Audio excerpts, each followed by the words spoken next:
Bonjour à toutes, bonjour à tous. Je suis ravi de vous accueillir au nom de l'Opinion et de l'AGFI pour la deuxième partie, le deuxième volet de notre webinaire que nous organisons avec le concours et l'assistance de Luxembourg for Finance.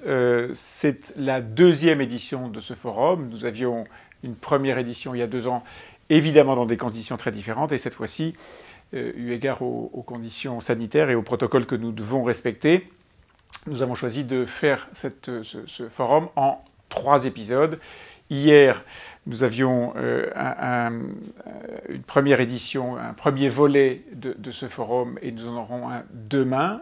Hier, nous étions avec le ministre des Finances Bruno Le Maire et le ministre des Finances du Luxembourg, Pierre Gramegna. Et aujourd'hui, nous allons parler de la Chine avec un de ses meilleurs connaisseurs en France. Je vais vous expliquer dans un instant comment les choses vont se passer. J'insiste sur le fait que nous respectons évidemment les règles de distanciation physique, et j'insiste sur le fait qu'il s'agit, même si nous sommes tous à distance, d'un vrai échange, d'un vrai forum. Vous avez, vous les internautes qui êtes connectés, la possibilité de poser des questions.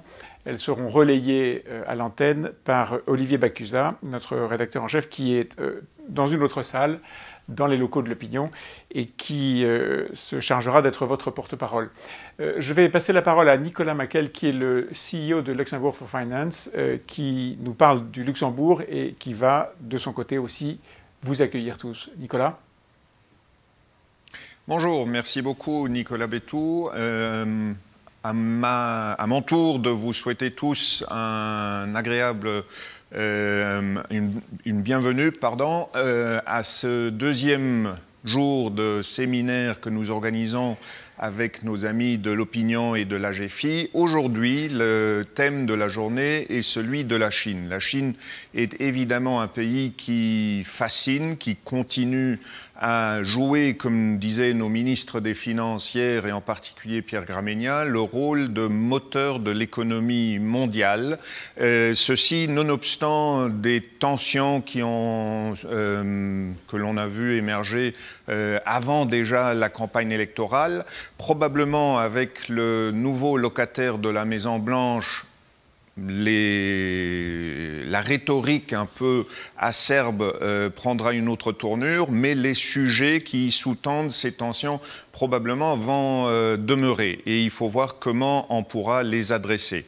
Nos pays, la France et le Luxembourg, sont 2 pays parmi d'autres qui entretiennent avec la Chine évidemment des relations d'amitié et des relations économiques et commerciales très intenses. Les places financières de Paris et celles de Luxembourg jouent un rôle important quand il s'agit d'attirer des investissements chinois ou de structurer des investissements européens et internationaux vers la Chine. Évidemment, cela a un impact. Les tensions qui avaient lieu avant l'élection américaine avaient évidemment un impact sur ces investissements.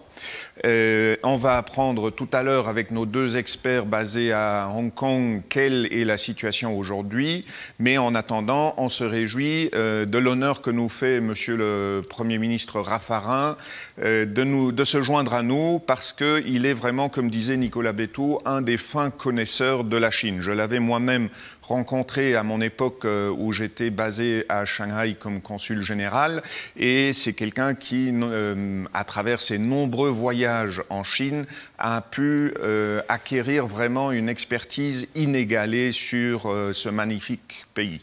Nicolas Bétou, je vous repasse la parole. Merci beaucoup Nicolas Maquel. Alors en effet, c'est Jean-Pierre Raffarin qui va nous accompagner pendant la première partie de cette conférence du jour. Jean-Pierre Raffarin, l'ancien Premier ministre de 2002 à 2005, un des hommes politiques français, je le disais, et vous le précisiez à nouveau, Nicolas Maquel, un de ceux qui connaît le mieux la Chine, et probablement un de ceux en France que les Chinois connaissent le mieux. Jean-Pierre Raffarin a effectué là-bas de très nombreux voyages.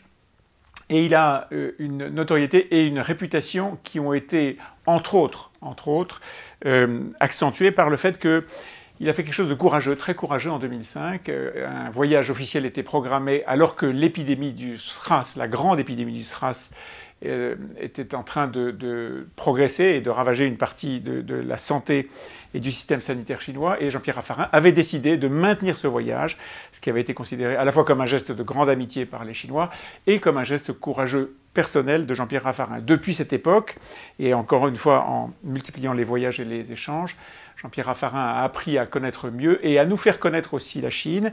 Depuis 3 ans, il est représentant spécial du ministère des Affaires étrangères pour la Chine. Il a écrit de nombreux ouvrages sur ce pays, dont un récemment avec notre spécialiste, notre journaliste spécialiste de la Chine, Claude Leblanc, un livre que je vous recommande. Alors, tous les livres de Jean-Pierre Raffarin, et on le verra dans notre conversation, sont des livres qui portent un regard positif sur la Chine et non pas un regard accusateur sur la Chine, avec bien sûr les réserves qu'il convient de mener, même quand on a un regard positif.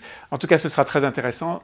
Juste après une petite vidéo de rappel de ce que sont les grands chiffres clés de la Chine et de ce qu'elle pèse aujourd'hui, ce sera très intéressant d'avoir notre conversation sur cette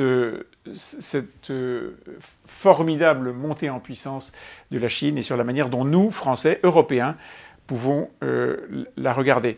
Tout de suite, donc, un rappel en vidéo et en images de ce qu'est la Chine aujourd'hui, sa puissance et son importance dans la planète. En Chine, c'est déjà demain. Pour sortir de la crise sanitaire, Pékin a débloqué 205 milliards de dollars dans les nouvelles technologies plutôt que les secteurs traditionnels, comme après la crise financière de 2008. Il a par ailleurs consacré plus de 320 milliards de dollars à la recherche et au développement en 2019, soit 2,2% de son PIB, quand dans le même temps, les États-Unis y ont consacré 118 milliards de dollars. It's fake, phony, fake. Pour Pékin, l'expression d'une véritable puissance passe désormais par l'innovation. Par exemple, son plan Made in China 2025 définit 10 secteurs prioritaires. Du ferroviaire à la 5G, en passant par les véhicules propres, la Chine doit être leader. Avec 35 000 km de voies, elle dispose déjà du plus grand réseau de lignes à grande vitesse. En 2025, les véhicules à énergie nouvelle doivent représenter 20% des ventes de voitures. L'objectif est d'atteindre 50% de véhicules propres en 2035. L'intelligence artificielle est au cœur des ambitions chinoises grâce à un réseau dense de start-up. Depuis 2016, celles-ci ont levé plus de 30 milliards de dollars pour leurs activités de recherche. En 2020, le marché de l'intelligence artificielle est estimé à 102 milliards de dollars et a enregistré une croissance moyenne de 26% par an au cours des 5 dernières années. Pas étonnant dans ces conditions que Xi Jinping ait affirmé le 3 novembre que le doublement de l'économie et du revenu par habitant d'ici 2035 était tout à fait réalisable. Voilà une série de chiffres et d'images compilées par Raphaël Legendre et le service vidéo de l'opinion et qui donnent, encore une fois, la mesure de ce qu'est la Chine. Jean-Pierre Raffarin, bonjour. À tous. Ravi encore une fois de vous accueillir. Alors, vous allez nous parler de la Chine, bien sûr, avec un point de vue et un angle particulier. Vous considérez, vous, que Xi Jinping, le patron de la Chine, le leader de la Chine, le leader de moins en moins contesté d'ailleurs, ce leader, est un leader plus occidental que chinois. Pourquoi ? En fait, c'est une référence à un travail que j'ai fait pour l'École supérieure de commerce de Paris, où j'ai un cours sur le leadership. Et on voit bien que dans l'évolution internationale aujourd'hui, il y a 3 types de leadership, pour aller très vite. Il y a le type américain. Dans les universités américaines, il y a beaucoup de cours sur le leadership. Le leadership, ça s'apprend, c'est une affaire de technique. Obama a fait un superbe livre là-dessus. Il faut savoir parler en public, il faut savoir communiquer, il faut savoir choisir son équipe. C'est un ensemble de techniques. Le leadership américain, ça s'apprend. C'est de la culture. En France, en Europe, le leadership, c'est plus du charisme, c'est plus un talent, c'est plus de l'ordre de la nature. De Gaulle disait, le prestige chef devient le ressort du commandant. C'est-à-dire qu'on a là une forme de charisme, de caractère qui fait le chef. En Chine, on n'était pas du tout dans cet aspect-là. En Asie, on était sur un chef discret. Lao Tzu, si on surestime les grands hommes, les gens deviennent dépendants. Le roi ne se montre pas, il n'agit pas, dit Confucius. C'est-à-dire que tous les grands penseurs chinois pensent à l'exercice d'un pouvoir discret. Deng Xiaoping disait lui-même, on traverse la rivière en marchant sur les cailloux sans trop bouleverser le territoire. En fait, avec Xi Jinping, on change un peu de nature. Il a pris une notoriété d'abord internationale. Ses prédécesseurs, par exemple Hu Jintao, il n'était pas connu à San Francisco, à Bangalore. Aujourd'hui, dans toutes les rues du monde entier, on connaît Xi Jinping. Et Xi Jinping a déclenché un certain nombre d'opérations internationales qu'il porte. Je pense aux routes de la soie, je pense à la foire de Shanghai, où il est devenu une sorte de leader international qui challenge avec les autres. Ça déséquilibre un peu l'image traditionnelle du chef chinois qui fait agir les autres, mais qui est dans la grande discrétion. Tout ceci, ça provoque un certain nombre de problèmes, notamment, par exemple, le fait que la Chine fasse peur aujourd'hui, que les routes de la soie, on l'a vu, il y avait un certain nombre de difficultés. Mais Xi Jinping est devenu un leader mondial et il se met en compétition avec les autres leaders mondiaux. Et dans ce contexte-là, naturellement, il reçoit des coups, il en donne aussi, et il est au cœur maintenant de ce qu'on a appelé le piège de Thucydide, c'est-à-dire que la puissance numéro 1 n'accepte pas l'émergence du numéro 2. Et donc les États-Unis ont déclenché une rivalité qu'on appelle presque aujourd'hui une nouvelle guerre froide, puisque c'est, je crois, ce qui va marquer nos relations internationales pour une certaine durée. Au fond, cette tension entre la Chine et les États-Unis est quelque chose qui est durable, qui marque notre paysage et qui naturellement pose des questions majeures à l'Europe. Comment exister dans cette compétition parfois brutale que les deux grands se livrent?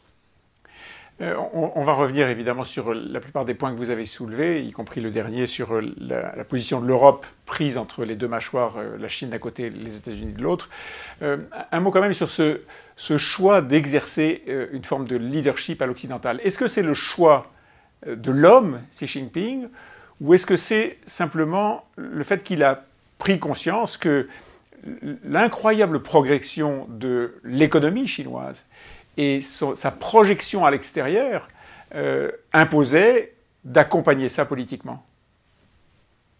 Je pense qu'en Chine, c'est jamais l'affaire d'un homme. N'oublions jamais qu'il y a 90 millions de membres du Parti communiste, c'est-à-dire l'organe qui gouverne. Il y a, je pense, vous vous rendez compte, il y a plus de membres du Parti communiste chinois qu'il n'y a de Français. Il y a peut-être d'ailleurs plus de communistes en France qu'il y en a en Chine, ça c'est une autre affaire. Mais disons que nous avons une stratégie qui est une stratégie collective. Pour moi, c'est la Chine qui a appelé Xi Jinping plutôt que Xi Jinping qui rebâtit la Chine. C'est-à-dire qu'en effet, la Chine est arrivée à une période où elle a estimé qu'elle ne pouvait plus continuer à être dans la discrétion. Vous savez, en Poitou, on dit les stratégies mine de rien. Celui qui avance sans faire de bruit, sans effrayer. C'était un peu le cas de la Chine jusqu'à maintenant. Mine de rien, elle avançait, elle marquait ses points sans avoir à combattre. C'était le rapport de force progressif. Et dans la circonstance du monde moderne, la Chine s'est rendue compte qu'elle avait à défendre ses positions, à exister sur le plan international. Donc elle a construit un leadership et elle a trouvé l'homme qui avait cette histoire un peu enracinée dans le pays pour incarner ce leadership. Donc je crois bien que c'est une stratégie. Aujourd'hui, la Chine a vécu dans son empire du milieu un certain temps. Aujourd'hui, elle prend clairement la planète comme espace et donc elle a sa stratégie quand elle parle de la communauté de destin de l'humanité. Elle tient un discours qui est un discours qui s'adresse au monde entier en se plaçant naturellement au cœur de ce monde entier. Lorsque vous parlez du leadership de la Chine et de Xi Jinping, vous le placez à l'international. Et les comparaisons entre le leadership à l'américaine, à l'européenne, à la française et à la chinoise sont des comparaisons internationales. Xi Jinping a construit en parallèle un pouvoir, j'allais dire presque absolu, en tout cas un pouvoir inégalé depuis des dizaines d'années pour un président chinois. Est-ce que ça aussi, c'est le leadership, c'est sa façon d'exercer un leadership, ou est-ce que c'est juste comment dire, une forme un peu dictatoriale d'exercice du pouvoir pour quelqu'un qui en a la nature? Bon, je pense que, comme toujours, on a fait un livre avec votre collaborateur Claude Leblanc sur le paradoxe. C'est-à-dire qu'il y a tout en Chine. Vous savez, c'est le yin et le yang, le blanc et le noir. C'est un pays très centralisé, mais aussi très décentralisé. Donc il est très centralisé avec son parti, avec son leader, mais il est aussi très décentralisé. Et les provinces qui se développent considérablement sous l'autorité des provinces. Par exemple, Carrefour avait monté une 50aine d'hypermarchés en Chine sans passer par Pékin. C'est-à-dire qu'il y a des possibilités de développement provinciaux. Donc c'est un paradoxe. Donc le système est en effet très autoritaire. Aujourd'hui, avec un certain nombre de process, on pense surtout à la reconnaissance faciale, on voit bien qu'il y a les moyens de centraliser encore davantage et d'affirmer un pouvoir autoritaire de plus en plus fortement, mais en même temps, on cherche à faire respirer le territoire et les provinces, les villes ont beaucoup d'initiatives et donc il faut toujours se méfier quand on enferme la Chine dans une case. Car la Chine, d'abord, elle est tellement vaste qu'elle est plurielle et en plus, elle a ce goût ce goût de la complémentarité, ce goût de rassembler les contraires. Nous disons toujours il faut être ou beau ou moche, ou fort ou faible. Eux, il faut toujours être et. Alors que nous disons ou, ils disent et. Ils veulent toujours être les deux à la fois. Il n'y a pas de raison d'être grand et de ne pas être rapide. Donc ils veulent être grands et rapides. Et donc ils cherchent à mettre les contraires ensemble. Donc c'est un sujet paradoxal. Donc c'est vrai, leur système est autoritaire. C'est vrai que politiquement, nous avons des divergences culturelles et politiques majeures entre le système politique chinois et le nôtre. D'ailleurs, l'Occident se sont trompés quand ils ont pensé que le marché, avec sa structure plutôt libérale, que le marché allait conduire à une société libérale, à une évolution de la Chine, comme évoluent les démocraties libérales occidentales. Ce n'est pas le cas. Xi Jinping met clairement les choses au point. C'est le socialisme à caractéristiques chinoises, c'est-à-dire c'est le leadership du parti qui domine. Et donc ça, il y a des caractéristiques très, très puissantes, mais en même temps, il y a naturellement une diversité.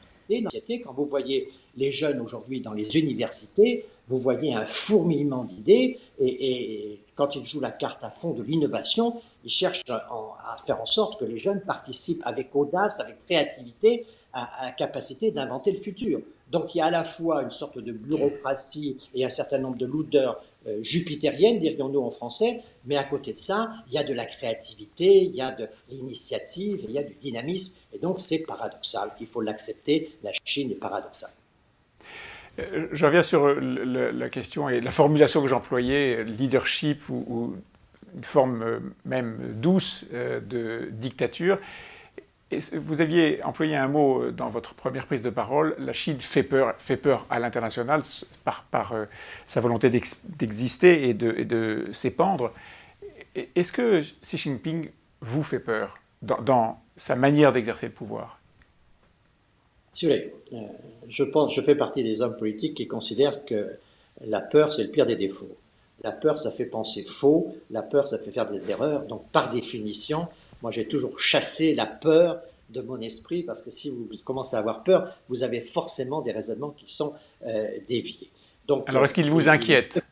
Il ne fait pas peur. Il est clair qu'il y a un certain nombre d'évolutions de la Chine dont je ne vois pas certaines perspectives. Et donc, il y a en effet, dans le durcissement actuel, des perspectives qui sont préoccupantes, puisqu'on ne connaît pas l'organisation vraiment stratégique qu'ils ont pouvoir. Mais quand je vois, par exemple, les systèmes de reconnaissance faciale et du système d'information et partage des données, je vois bien que tout va être en fiche à un moment ou à un autre, et que ça, c'est quelque chose qui, pour des sociétés comme les nôtres, qui font des libertés individuelles l'essentiel même de la dignité de la personne, je vois bien que nous avons là des sujets qui sont extraordinairement préoccupants et pour lesquels nos cultures ne sont pas du tout adaptées les unes aux autres. Donc il y a un certain nombre d'évolutions qui sont en effet préoccupantes.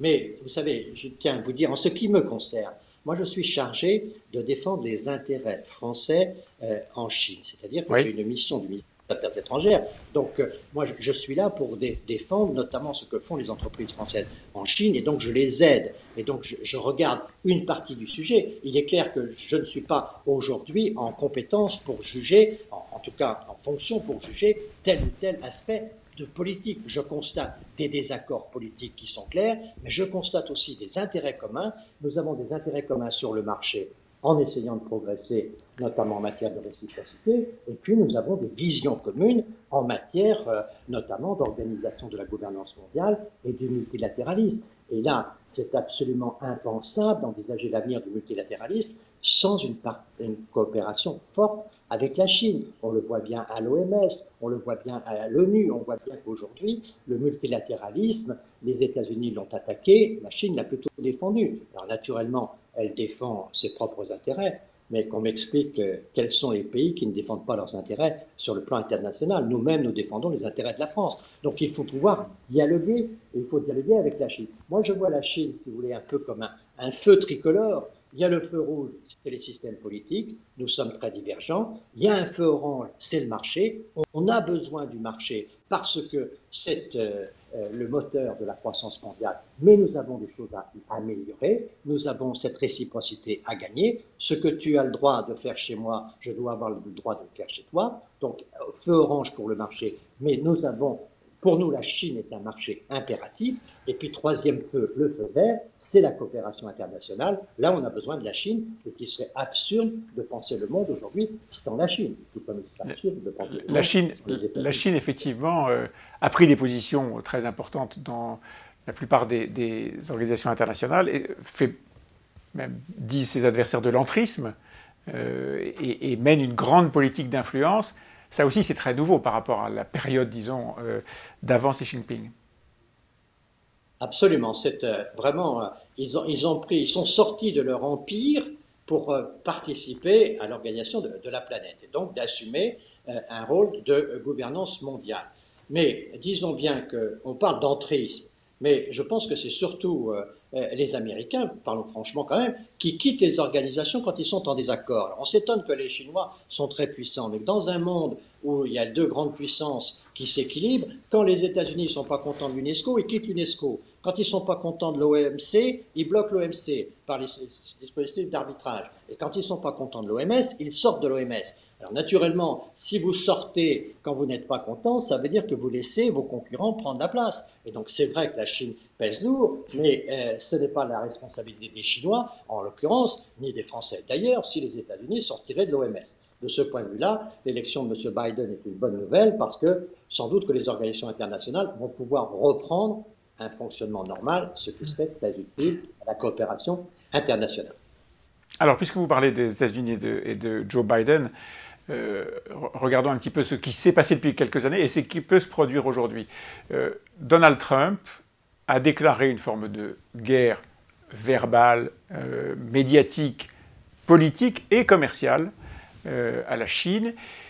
Et à force de donner des coups de boutoir face à la Chine et face aux tentatives de la Chine de se défendre, a, disent tous les observateurs, changé le regard de Washington sur la Chine. Ce que pense Washington, quelle que soit l'orientation politique de ceux qui s'expriment, ce que pense Washington aujourd'hui de la Chine n'est plus du tout la même chose que ce que pensait Washington avant l'arrivée de Donald Trump au pouvoir. Est-ce que profondément, selon vous, l'arrivée de Joe Biden va, en dehors de la forme bien sûr, changer la relation entre les États-Unis et la Chine? Je crois qu'elle va changer dans la mesure où, pour les Chinois, vous savez, le défaut, c'est d'être imprévisible. Un partenaire, s'il est prévisible, devient un partenaire positif, même si on est en désaccord avec lui. Le problème de Trump, c'est qu'il était imprévisible. Par exemple, dans la campagne présidentielle, les Chinois ont eu grand peur que Trump vienne à un moment ou à un autre faire une visite à Taïwan.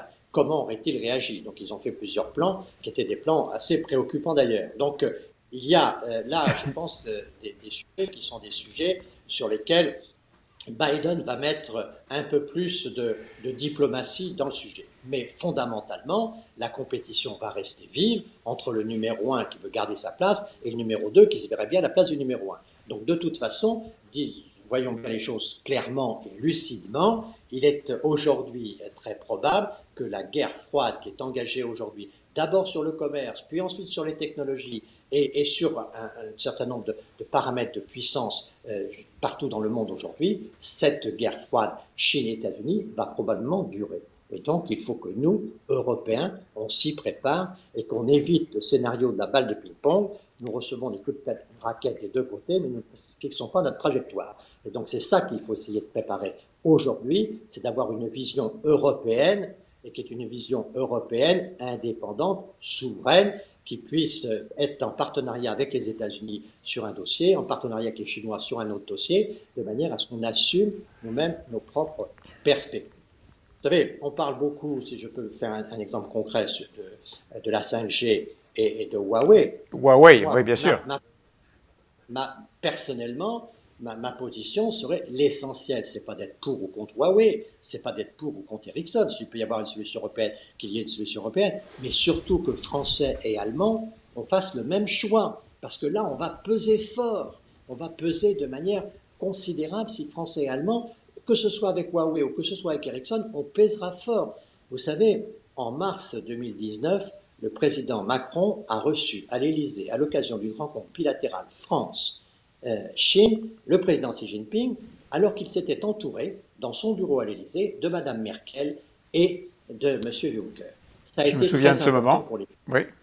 Et ça a été un moment très fort de bien montrer que le rapport de force, les Chinois raisonnent avec des rapports de force. Et donc nous avons besoin de cette entente franco-allemande au sein de l'Europe pour affirmer cette relation de puissance. Et Huawei est un exemple. Décidons avec les Allemands notre choix. Et si c'est un choix commun, ce sera un bon choix. C'est, pardon pour le côté un peu trivial de la réflexion, c'est mal parti. Les Allemands ont des intérêts commerciaux. Ce sont les plus gros exportateurs de la planète, eu égard à leur taille. Ils ont des intérêts commerciaux avec la Chine qui sont considérables et qui font que, par exemple, le sujet Huawei a été regardé d'une façon très très différente de la façon dont la France, ou la Grande-Bretagne d'ailleurs, l'ont regardé. C'est exact, mais les Chinois, ils vont mesurer notre capacité à travailler ensemble, et très franchement, les Allemands, ils doivent réfléchir un peu aux dossiers qu'ils ont dans l'avenir. Il y a une dizaine d'années, les dossiers étaient assez positifs pour eux. Aujourd'hui, le dossier nucléaire, le dossier de l'automobile, le dossier démographique, les relations avec la Turquie et un certain nombre d'autres sont des sujets très importants pour lesquels je pense que les Allemands ont besoin des Français. Et ce n'était pas tout à fait le cas il y a ça. Et donc aujourd'hui, on aurait intérêt à bien comprendre les uns et les autres que si on n'est pas ensemble, on aura du mal à exister dans cette grande confrontation entre la Chine et les États-Unis. Et je crains beaucoup qu'on ne soit pas capable d'être suffisamment fort, et c'est pourtant la seule façon que nous ayons de ne pas sortir de l'histoire. On va revenir dans un instant sur l'Europe et sur la façon de ne pas sortir de l'histoire. Un mot tout de même encore sur la relation entre les États-Unis et la Chine. Aujourd'hui, on est peu ou prou dans un climat de guerre froide commerciale. Est-ce que, selon vous, les Chinois sont prêts à franchir un cran et aller vers une guerre active? Pour l'instant, c'est plutôt les États-Unis avec un dispositif, un déroulé politique, si j'ose dire, parfaitement au point de Donald Trump. Je protège, Make America Great Again, je protège mes frontières, je taxe les produits chinois, je sauve ma sidérurgie, etc. Pour l'instant, c'est plutôt l'Occident qui a déclaré une guerre commerciale à la Chine, cette fois-ci. Est-ce que la Chine, à votre avis, serait prête à franchir le cap de hausser d'un cran cette guerre commerciale? Je ne le crois pas. Naturellement, chacun peut avoir son opinion sur ce sujet parce qu'il s'agit de faire des pronostics. Mon sentiment, c'est que la Chine a encore des défis internes très importants. Elle a sorti quand même plusieurs centaines de millions de gens de la pauvreté et elle veut continuer. Et donc, elle a besoin d'une certaine stabilité mondiale. Donc, pour le moment, la Chine recherche la coopération. Et d'ailleurs, malgré toute cette façade de guerre froide, il y a des accords qui sont signés. Mais nous devons être vraiment attentifs au fait qu'il y a un sujet sur lequel la Chine ne voudrait pas perdre la face, ce sera le sujet de Taïwan. Et sur Taïwan, il faut être très vigilant parce que là, c'est une situation qui peut vraiment déraper. Pour le reste, je pense qu'il y a des systèmes de coopération qui devraient pouvoir fonctionner malgré des tensions commerciales ou des tensions technologiques, voire des tensions scientifiques et peut-être sanitaires sur les questions de vaccins ou autres. Mais je pense vraiment que la Chine va choisir encore pour un grand nombre d'années des logiques de coopération plutôt que des logiques d'affrontement. Et je pense qu'avec M. Trump, nous étions dans un risque d'une opération un peu coup de poing, pas forcément réfléchie, qui aurait pu conduire à des débordements et des choses inquiétantes. Pour le moment, je crois que la guerre peut être limitée, mais naturellement, il va y avoir des accords et des potentialités d'accords fortes entre la Chine et les États-Unis, mais ceci sera un moment ou un autre sur le dos de l'Europe. Et donc la question, on y revient, c'est la capacité qu'a l'Europe de se placer dans ce duel pour essayer de défendre ses intérêts. On va parler du concept d'autonomie stratégique qui est cher évidemment à Emmanuel Macron, mais restons un petit peu encore, si vous voulez bien, sur les États-Unis, et on va dire aussi un mot de Taïwan et de Hong Kong. Est-ce que, à votre connaissance, Xi Jinping ou le système chinois avait une préférence entre Joe Biden et Donald Trump? Je pense qu'il y avait fondamentalement, il y avait une vraie hostilité à Trump parce qu'il est imprévisible. Un bon ami, m'avait dit un jour M. Xi Jinping, un bon ami est un ami prévisible. Donc, que vous soyez d'accord ou pas d'accord, l'essentiel c'est que vous soyez prévisible. M. Trump n'était pas prévisible et donc c'était pour eux quelque chose de très difficile. Mais ils ont tiré quelques profits de cette période Trump. Notamment, ils ont trouvé des sympathies en Europe qu'ils n'avaient pas forcément auparavant quand les États-Unis étaient attentifs à l'Europe. Mais il faut voir ce que les États-Unis ont fait pour compliquer la tâche de l'Europe. Quand on a vu que M. Trump avait soutenu, qu'il avait remis en cause les accords de Paris, qu'il avait remis en cause les accords avec l'Iran, qu'il pose des problèmes majeurs sur l'OTAN, la façon dont est gérée la Turquie est un vrai problème. Donc on a des problèmes majeurs avec les États-Unis de Trump. Donc ça ne changera pas forcément sur le fond. En tout cas, il est probable que M. Biden ne reprendra pas les attitudes qu'avait pris M. Trump en parlant à propos de l'Europe d'ennemis des États-Unis. Donc là, je pense que pour ce qui est de la Chine, ils espèrent avoir des possibilités de coopération. La Chine est dans une logique de coopération. Naturellement, selon ses intérêts, pour ses entreprises. Elle travaille pour elle, mais qui ne travaille pas pour lui? Et donc, la Chine est dans cette logique-là, et elle ne cherche pas aujourd'hui, je crois, une confrontation. Vous savez, c'est le potentiel de situation en Chine. Le bon général chinois, c'est celui qui gagne la guerre sans avoir à la livrer, c'est-à-dire qu'il a créé un rapport de force tel qu'on ne vient pas l'attaquer. C'est ça quand même la logique de base de la Chine. Donc dans ce contexte-là, nous devons éviter qu'il puisse y avoir à un moment ou à un autre des crispations, des nervosités qui permettraient un certain nombre de dérapages de partout.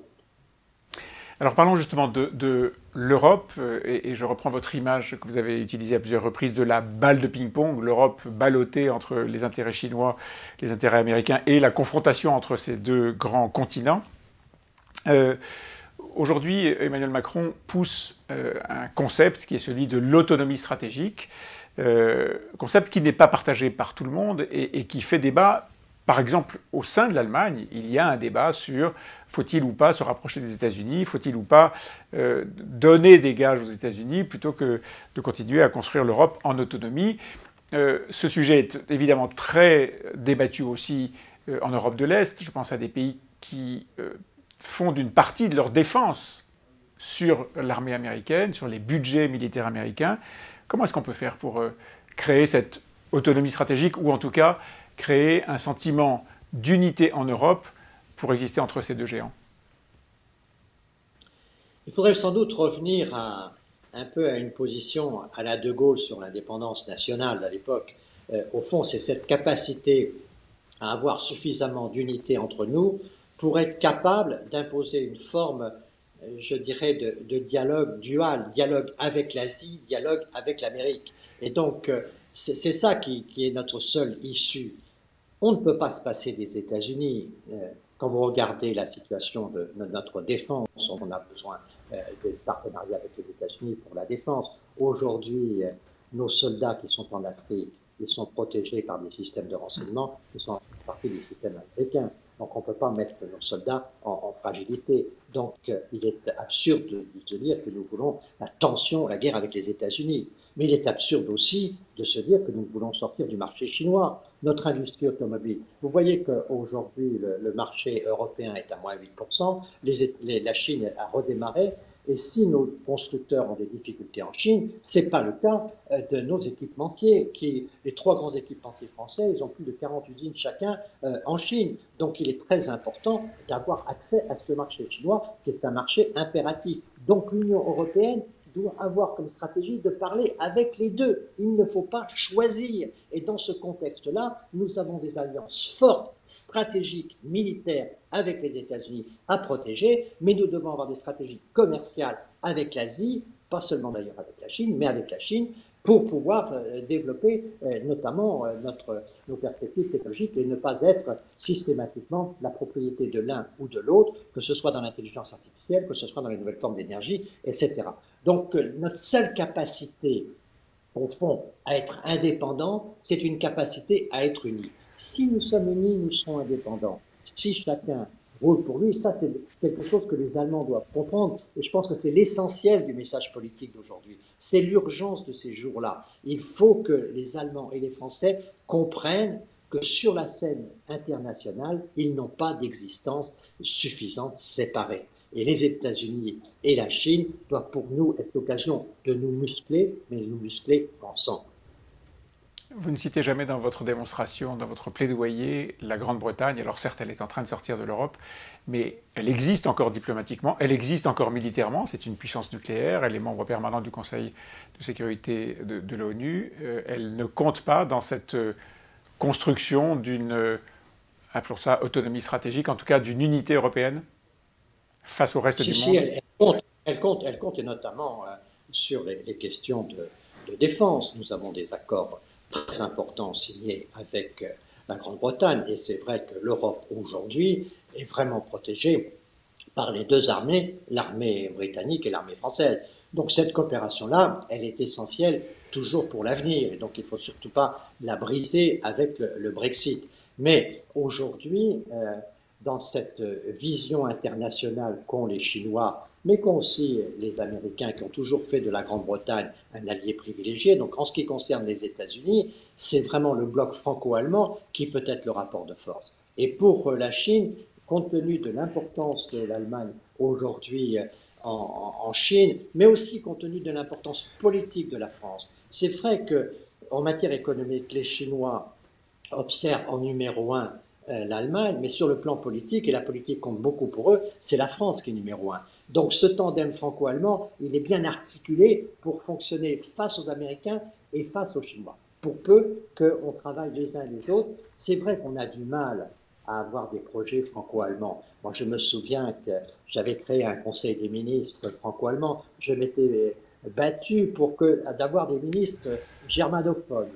Luc Ferry parle allemand, Guémard parle allemand, Bussereau parle allemand. On avait beaucoup de ministres germanistes, et on avait fait ce conseil pour sortir un nouveau projet Airbus, et on a sorti un livre d'histoire. Donc c'était très bien, mais on attendait quand même le successeur d'Airbus. Donc on a du mal à créer avec les Allemands. Nous le savons, mais c'est une nécessité historique. C'est pas ni un intérêt immédiat, ni forcément un coût, c'est une nécessité historique. Et vous savez, ce qui marque beaucoup en Asie, et qui marque beaucoup les Chinois, c'est que Chinois et Japonais n'ont pas réussi à passer au-dessus de la Seconde Guerre mondiale. Et ils sont toujours dans des difficultés majeures entre eux, avec ce passé qui reste une cicatrice ouverte. Nous avons su dépasser nos difficultés majeures, et cette honte dont nous avons marqué l'histoire dans cette situation mondiale. Et donc, dans cette perspective de réconciliation, les Français et les Allemands donnent un exemple au monde qui est très important. Il ne faut jamais l'oublier quand on parle avec l'Asie. Il y a peut-être un Airbus européen, un nouvel Airbus européen en marche. En tout cas, c'est ce que prétend Bruno Le Maire en parlant de l'Airbus des batteries. C'est un autre sujet, mais c'est une façon aussi de construire une forme d'autonomie stratégique en Europe. Absolument. Retour, si vous voulez bien, du côté de l'Extrême-Orient et de ces cas particuliers que sont Hong Kong et Taïwan. Vous avez dit Taïwan, c'est un symbole qui sera un symbole crucial pour la Chine. Vous ne parlez pas de Hong Kong. Vous voulez dire que Hong Kong, c'est déjà fini? Son sort est joué? Je pense que la Chine a fait des efforts considérables avec la stratégie de la Great Bay. Ils ont créé ce pont de 55 km qui va de Hong Kong à Shenzhen. Ils ont créé cette ville nouvelle de Surai sur le continent, avec Surai pour les logements, avec Canton pour le commerce, avec Shenzhen pour les technologies. La façade continentale de cette grande baie était devenue très très puissante. Donc Hong Kong n'est plus un pôle isolé et maintenant dans un pôle où la Chine continentale est extraordinairement puissante. Et quand on regarde l'évolution de ces grandes villes et l'évolution de cette situation à la fois démographique et économique, on voit que la part relative de Hong Kong peut être amenée à être diminuée. La situation de Taïwan est complètement différente. La situation de Taïwan est une question politique sur laquelle ils sont engagés les uns et les autres de manière puissante, y compris le président Xi Jinping, et c'est un sujet sur lequel des dirigeants militaires chinois ont dit qu'ils étaient capables de faire la guerre sur cette question de Taïwan. Donc on est au fond sur Hong Kong dans une logique qui est une logique d'aménagement du territoire, et dans cette logique d'aménagement du territoire, il y a des tensions parce qu'il y a de l'agitation sociale puissante, démocratique qui a lieu à Hong Kong, mais globalement, les forces sont en place du point de vue chinois pour que la Great Bay puisse être la structure d'avenir de ce territoire si nécessaire. En ce qui concerne Taïwan, le sujet est terriblement politique. Les choses n'évoluent pas dans un sens favorable à la Chine. On peut dire que, vu du point de vue chinois, l'évolution des choses sur Hong Kong apparaît aller dans leur direction. Sur Taïwan, les choses ne vont pas comme ils le souhaiteraient dans leur direction, puisque les Taïwanais ont, semble-t-il, vis-à-vis de leur présidente actuelle, une volonté qui est une volonté d'indépendance qui a l'air assez marquée. Vous dites Hong Kong, c'est, selon vos mots, un problème, un sujet d'aménagement du territoire. Il y avait tout de même une règle, un pays, deux systèmes. Lorsque la Grande-Bretagne rapatrie son dernier gouverneur et transmet les symboles du pouvoir à la Chine, on est sur une règle claire, un pays, deux systèmes. Aujourd'hui, de plus en plus, on est sur un pays, un système, le système chinois. Ça, c'est clair qu'il y a une forte divergence sur ce sujet, naturellement par rapport à l'accord signé et par rapport au qui n'est pas respecté. Qui n'est pas respecté et pour lesquels il y a des désaccords qui sont clairs. Donc, moi, je ne me place pas là sur le terrain politique. Sur le terrain politique, il est clair qu'il y a des désaccords entre la communauté occidentale et la Chine sur ce point-là. Ce que je veux dire, c'est que d'un point de vue stratégique pour ce qui est de la paix du monde, je pense que ce dossier évolue dans une certaine direction. Et si on se place à 10 ou 15 ans, je pense que ce dossier évolue dans une direction que la Chine lui est favorable. Je pense que l'évolution du dossier Taïwan ne va pas dans la même direction. Donc c'est ça mon constat de géopolitique, si vous voulez. C'est se dire que je vois bien qu'en effet, quelles sont l'importance des désaccords que nous pouvons avoir sur Hong Kong ou que nous pouvons avoir sur Taïwan. Mais dans un sens, la Chine a engagé un certain nombre de mouvements sur lesquels elle compte. Dans l'autre cas, la situation paraît soit immobile, soit allant plutôt dans le sens inverse. D'accord. En tout cas, il n'y a plus de... Ce qui fait que la crispation internationale me paraît être plus grave sur la situation de Taïwan. Sur Taïwan. En tout cas, il n'y a plus de députés de l'opposition à Hong Kong. Certains ont été exclus par la présidente, d'autres, les autres ont démissionné en signe de protestation. Ça n'est pas le signe, en tout cas, d'une occidentalisation du système politique de Hong Kong et de cette fameuse règle, du respect de cette fameuse règle, un pays de système. Parlons un petit peu d'économie. Jean-Pierre Raffarin, vous travaillez au bord de certaines entreprises, y compris françaises. Les entreprises chinoises sont des entreprises mondiales. Baidu, Alibaba, Tencent, Huawei, que vous avez cité, Xiaomi. Est-ce que ces entreprises-là doivent être contrôlées par nous? Je veux dire, est-ce que l'Europe doit se protéger de l'impérialisme de ces entreprises-là? Je pense que c'est dans notre négociation actuelle sur les investissements et c'est dans également notre approche de la réciprocité, c'est-à-dire que ce qui est fait en Chine doit pouvoir être fait ici sur le plan commercial. Donc, il est clair que nous avons un certain nombre de contrôles à réaliser. C'est tout l'objet de cet accord que nous voulons signer avec les Chinois sur les investissements, et c'est, je pense, très important. Mais le tout est d'essayer de faire ça de manière positive, et donc d'essayer d'avoir un partenariat qui soit un partenariat constructif. Si vous regardez la situation de L'Oréal aujourd'hui, vous voyez que L'Oréal est en partenariat très avancé avec Alibaba. Alibaba connaît les consommateurs de L'Oréal partout dans le monde de manière très très puissante. Donc autrefois il y avait des panels consommateurs, il y avait des informations scientifiques sur les marchés. Aujourd'hui, ces panels-là sont remplacés par toutes les données numériques que détient un acteur aussi puissant qu'Alibaba. Donc je pense que la guerre entre Alibaba et L'Oréal serait destructrice pour les deux. Donc on n'a pas intérêt à avoir une guerre entre L'Oréal et Alibaba. Il y a des partenariats très très constructifs. Donc on voit bien aujourd'hui que la Chine, malgré tout ce qu'on peut dire, et ça ne veut pas dire que je passe sur les questions politiques, mais je regarde les choses de manière horizontale, je vois les blocs les uns à côté des autres. Ce que je vois aujourd'hui, c'est que la Chine est la seule économie qui va être en croissance sur l'année 2020 et que les grands groupes français ont besoin de la Chine pour essayer de sortir de l'eau. C'est vrai du luxe, mais c'est vrai aussi de l'automobile. Le marché, je vous le disais, de l'automobile est redevenu très dynamique en Chine. Nous avons besoin d'un certain nombre de partenariats et nous avons besoin pour cela de partenaires chinois. Donc il faut pouvoir avoir des règles du type de la réciprocité, mais il faut veiller dans les affaires commerciales à ne pas systématiquement taper sur la tête de ceux dont on veut être partenaire. Donc il faut quand même choisir des stratégies qui soient des stratégies au moins intelligentes et qui savent atteindre les objectifs qui sont poursuivis. Donc de ce point de vue-là, je trouve que les entreprises françaises qui travaillent en Chine ont des performances extraordinaires. Quand vous voyez SEB avec son partenaire support qui a réussi dans cette situation internationale très difficile à avoir des résultats brillants aujourd'hui en Chine, quand vous voyez l'ensemble de nos différentes grandes entreprises, que ce soit des Michelin ou des Schneider, pour en citer quelques-unes, on voit qu'aujourd'hui, nous avons besoin d'une négociation, de discussion pour faire en sorte qu'il y ait des réciprocités qui puissent s'appliquer, et donc qu'on soit attentif, évidemment, aux investissements chinois en France, comme les Chinois sont attentifs aux investissements français. Juste un dernier mot avant de passer la parole à Olivier Bacusa, qui va être l'intermédiaire des questions des internautes. Il me disait qu'il y en avait beaucoup.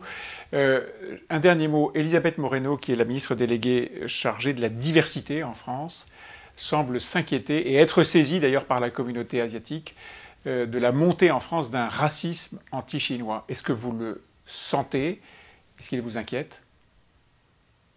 Oui, d'abord tous les racismes m'inquiètent et c'est toujours le même mal, quelle que soit la race, donc c'est très préoccupant. C'est vrai qu'il y a eu plusieurs phénomènes.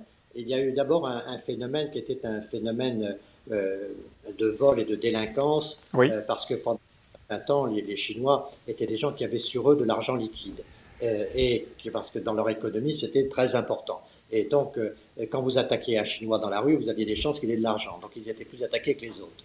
Et puis aujourd'hui, les choses sont en train d'évoluer parce qu'en effet, il y a eu beaucoup d'attaques diverses et variées sur et contre la Chine. Il y a des inquiétudes. Et dans toutes les grandes périodes où les inquiétudes sont dominantes, on voit apparaître ce genre de phénomène. Il faut que nous y soyons très très vigilants parce qu'il en va de la réputation de la France et du respect de nos valeurs. Et on a vu que pendant très longtemps dans notre pays, les Chinois ont fait la preuve de leur capacité d'intégration, ne posent pas de problèmes sociaux particuliers, et donc nous devons être particulièrement attentifs à ce qu'ils soient dans notre pays respectés.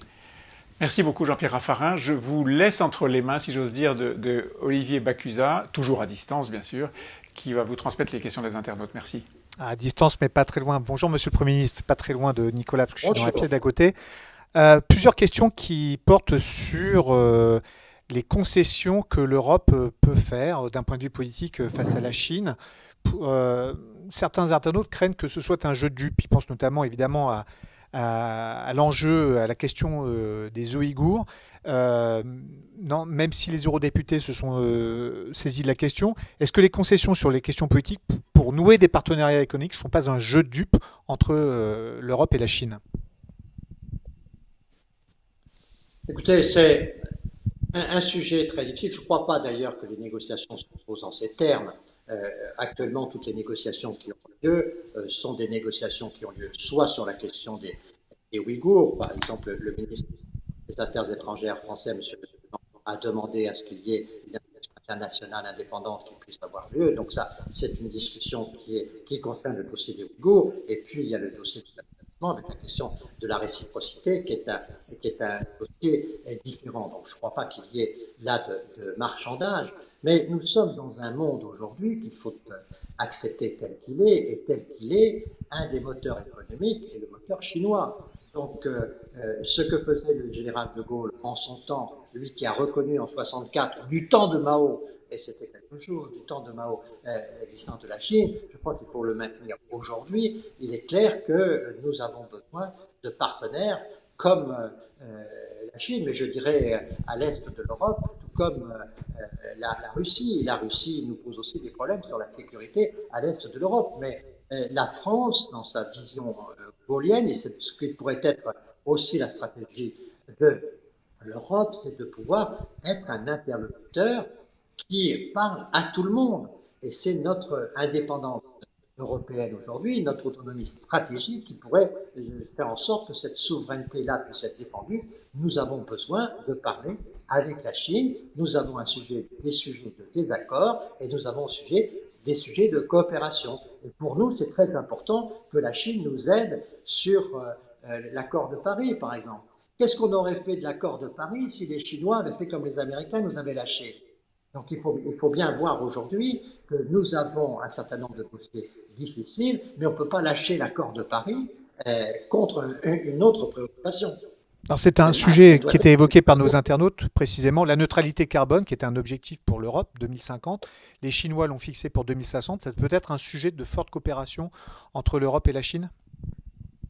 Bien sûr, vous voyez que, vous savez, la Chine, pays des paradoxes, c'est le pays à la fois le plus pollueur avec ses centrales à charbon, mais c'est celui qui est en tête pour les technologies de l'environnement. Donc il est en tête pour le photovoltaïque et on voit que les efforts contre la pollution à Pékin ou à Shanghai ont été considérables et on voit qu'il y a un recul de la pollution qui est significatif. Donc on voit bien qu'on a besoin de coopération avec la Chine sur ces questions environnementales et sur le développement durable. La Chine est un pays qui est très pollué, qui connaît vraiment un effort technologique très important pour faire face à ces pollutions. Il faut qu'on suive de près ces évolutions. On voit bien qu'il y a toute une économie aujourd'hui du développement durable. Cette économie-là, et il ne faut pas qu'elle soit qu'en Chine. Et donc il faut qu'on soit attentif à des partenariats pour avancer aussi. La métaphore du feu tricolore que vous employiez tout à l'heure, rouge pour le politique, orange pour le marché, vert pour la coopération internationale, est-ce que la signature de l'accord de l'ASEAN qui est intervenu le week-end dernier peut changer la donne dans cette situation que vous décriviez ainsi? Vous savez, cet accord est un accord très important. Obama avait lancé une stratégie pacifique. Et finalement, les Américains, par cette forme d'instabilité qu'ils ont, ils ont abandonné ce type de discussion. Et finalement, les Chinois ont pris position et ont négocié alors qu'ils ne sont pas en situation toujours très amicale avec leurs voisins. Donc il faut bien tenir compte de cette capacité qu'a eu la Chine sur cet accord à rassembler un certain nombre de partenaires qui ont conscience que le marché chinois leur est indispensable.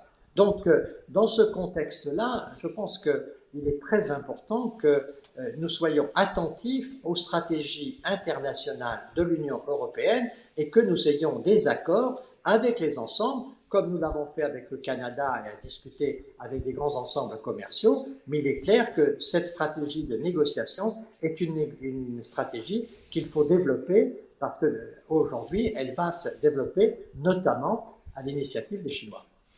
Vous avez évoqué la puissance politique de la Chine, sa puissance économique. Quid de sa puissance monétaire? Les Chinois veulent faire du yuan ou du renminbi une monnaie de réserve. Est-ce qu'à terme, c'est une question peut-être un peu provocatrice, la monnaie chinoise pourrait supplanter le dollar? C'est une question qui est beaucoup posée sur Internet. Probablement qu'ils ont comme objectif de se défendre par rapport à la puissance du dollar. Le dollar est aujourd'hui l'outil de l'hyperpuissance américaine. C'est grâce au dollar que l'hyperpuissance américaine a ce rayonnement. Et donc, il y a longtemps que les Chinois ont compris que l'internationalisation de leur monnaie était aussi une des formes d'avantage pour leur influence dans le monde. Donc, évidemment, il est clair qu'il y a là une perspective qui est une ambition de la Chine. Et plus les Américains vont développer l'extraterritorialité des lois, notamment par rapport à leur monnaie, eh bien plus les Chinois vont aller dans la même direction. D'où à nouveau la nécessité de l'Europe, parce qu'on va se retrouver peut-être d'ici 5 ou 10 ans avec une extraterritorialité américaine qui nous imposera, dès qu'on aura un dollar en poche, on devra respecter les lois américaines, mais dès qu'on aura un yuan, peut-être que nous devrons respecter aussi les lois chinoises. Donc là, si on n'a pas notre souveraineté, on va être en situation extrêmement difficile. Oui, l'internationalisation de la monnaie chinoise est une ambition parmi les premières de la Chine. Dernière question, qui en regroupera certainement plusieurs. Est-ce que Xi Jinping n'a pas loupé le pouvoir du discours de la Chine, qui est beaucoup bâti à l'international sur les nouvelles routes de la soie? Revenons sur la Covid-19, puisque c'est l'intitulé de cette conférence. Quels sont les changements après la Covid-19? Voilà, l'épidémie provient de la région du Wuhan. Est-ce qu'on a vu le président chinois qui portait un masque RM1 lorsqu'il a visité les zones affectées? Est-ce qu'il n'y a pas eu un formidable loupé de l'appareil politique chinois sur cet épisode? Je pense qu'ils n'avaient pas prévu et ils sont préoccupés par le fait que ce grand projet des routes de la soie qui devait séduire et qui devait créer de nouvelles alliances a généré un certain nombre de peurs. Et donc, il y a, je crois, dans cette situation-là, en effet, une donne qui n'a pas été dans la ligne stratégique de ce projet. C'est cette donne qui a inquiété, et notamment inquiété l'Occident, et puis qui a donné l'occasion aux États-Unis de faire une campagne internationale très puissante contre la Chine. Donc il y a, je crois vraiment dans ce projet des routes de la soie, et d'une manière générale, dans cette logique aujourd'hui de leadership chinois, il y a naturellement le fait que des inquiétudes ont été créées, et ça, ce sont des freins qui sont des freins que la société chinoise doit aujourd'hui fortement regretter. Monsieur le Premier ministre, je vous remercie infiniment de nous avoir accordé notre temps. On aurait pu continuer des questions, il y en a beaucoup. Malheureusement, l'heure tourne et on doit absolument tenir notre timing. Il ne me reste plus qu'à vous remercier, vous souhaiter une bonne journée. Portez-vous bien, puisque c'est un peu le mot qu'on prononce systématiquement en cette période de Covid. Nous allons maintenant passer à la table ronde suivante, à la séquence suivante, accueillir deux intervenants que nous vous proposons sur le thème suivant, la Chine, une suprématie technologique. Nos deux invités interviennent depuis Hong Kong. Cette table ronde est modérée par Rémi Godot, rédacteur en chef de l'Opinion, qui va prendre place dans le studio qui est juste à côté, juste après ce jingle.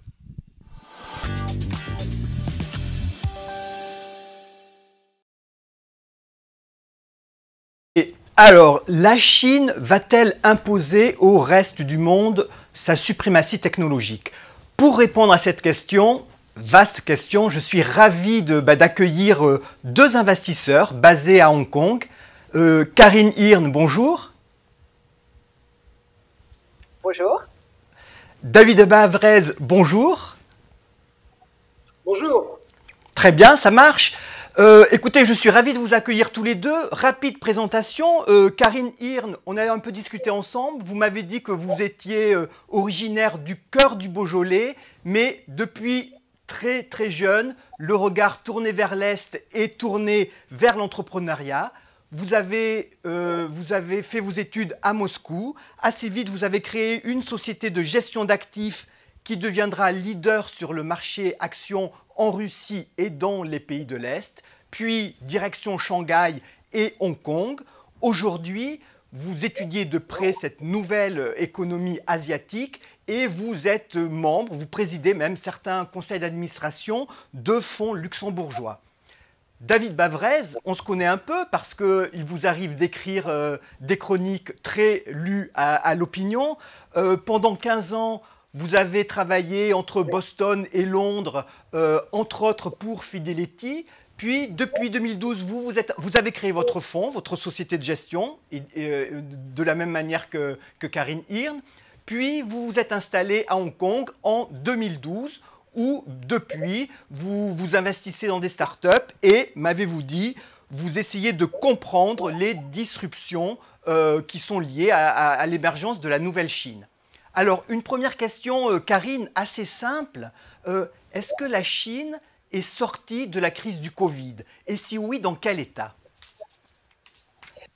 Tout d'abord, je suis vraiment ravie de partager mes perspectives d'investisseurs sur les marchés boursiers des pays émergents et Chine depuis maintenant 10 ans, avec notamment pour nous, pour notre société, un focus sur ce qu'on appelle les marchés des actions A, c'est-à-dire les actions cotées à Shanghai et Shenzhen. Effectivement, le pays dans lequel Covid a démarré s'en est débarrassé le premier. Après une période bien sûr très difficile au niveau de l'économie du fait de mesures extraordinaires de confinement et de contrôle, notamment du déplacement du peuple chinois, a réussi à mettre l'action sous contrôle. Déjà, en fait, au niveau de nous, des entreprises dans lesquelles on investit, chiffres macroéconomiques, les indicateurs macroéconomiques, on va avoir des améliorations très nettes à partir déjà de juin 2020. Là, sur le troisième trimestre, les chiffres sont de nouveau positifs.